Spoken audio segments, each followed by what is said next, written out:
नमस्कार दोस्तों, आप सबका आपके अपने चैनल में स्वागत है। आज मैं आप सबको कार्तिक मास का 9वां अध्याय सुनाऊंगी।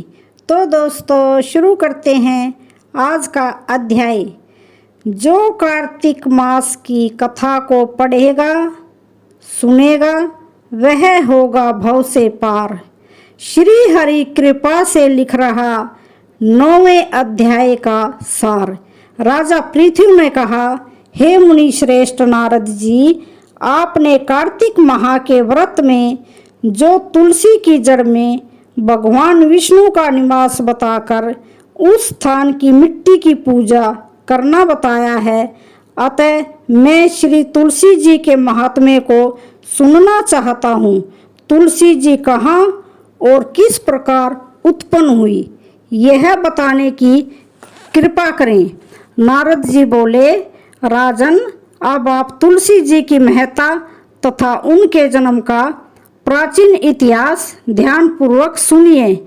एक बार देवगुरु बृहस्पति और देवराज इंद्र भगवान शंकर का दर्शन करने कैलाश पर्वत की ओर चले।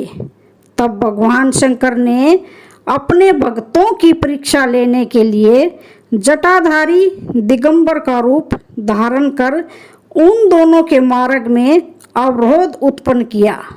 यद्यपि वह तेजस्वी, शांत, लंबी भुजा और चौड़ी छाती वाले गौरवर्ण अपने विशाल नेत्रों से युक्त तथा सिर पर जटा धारण किए वैसे ही बैठे थे।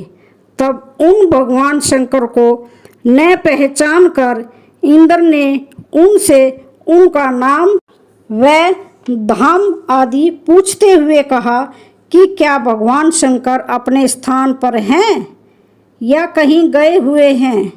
इस पर तपस्वी रूप भगवान शिव कुछ नहीं बोले। इंद्र को अपने त्रिलोकीनाथ होने का घमंड था। उसी अहंकार के प्रभाव से वह चुप किस प्रकार रह सकता था।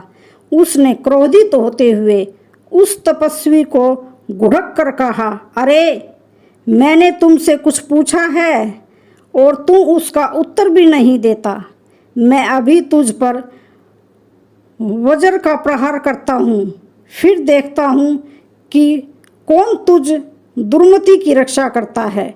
इस प्रकार कहकर जैसे ही इंद्र ने उस जटाधारी दिगंबर को मारने के लिए हाथ में वज्र लिया, वैसे ही भगवान शिव ने वज्र सहित इंद्र का हाथ स्तंभित कर दिया और विकराल नेत्र कर उसे देखा। उस समय ऐसा प्रतीत हो रहा था कि वह दिगंबर प्रज्वलित हो उठा है और वह अपने तेज से जला देगा।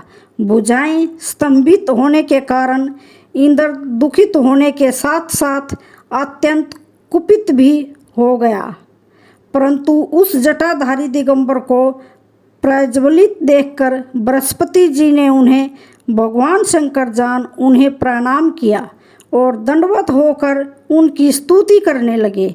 बृहस्पति भगवान शंकर से कहने लगे, हे दीनानाथ, हे महादेव, आप अपने क्रोध को शांत कर लीजिए और इंद्र के इस अपराध को क्षमा कीजिए। बृहस्पति के यह वचन सुनकर भगवान शंकर ने गंभीर वाणी में कहा, मैं अपने नेत्रों से निकाले हुए क्रोध को कैसे रोकूं। तब बृहस्पति जी ने कहा, भगवान, आप अपना भक्त वत्सल नाम सार्थक करते हुए अपने भक्तों पर दया कीजिए। आप अपने इस तेज को दूसरी जगह स्थापित कीजिए और इंद्र का उद्धार कीजिए। तब भगवान शंकर गुरु बृहस्पति से बोले, मैं तुम्हारी स्तुति से अत्यंत प्रसन्न हूँ। तुमने इंद्र को जीवन दान दिलवाया है। मुझे विश्वास है कि मेरे नेत्रों की अग्नि अब इंद्र को पीड़ित नहीं करेगी। बृहस्पति से इस प्रकार कहकर भगवान शिव ने अपने मस्तक से निकाले हुए अग्निमय तेज को अपने हाथों में ले लिया और फिर उसे क्षीर सागर में डाल दिया।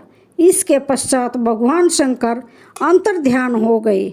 इस प्रकार जिसको जो जानने की कामना थी उसे जानकर इंद्र तथा बृहस्पति अपने अपने स्थान को चले गए। तो दोस्तों, आज का ये 9वां अध्याय समाप्त हुआ। आप सबको वीडियो अच्छी लगी हो तो प्लीज़ चैनल को लाइक, शेयर, सब्सक्राइब करना ना भूलें। धन्यवाद।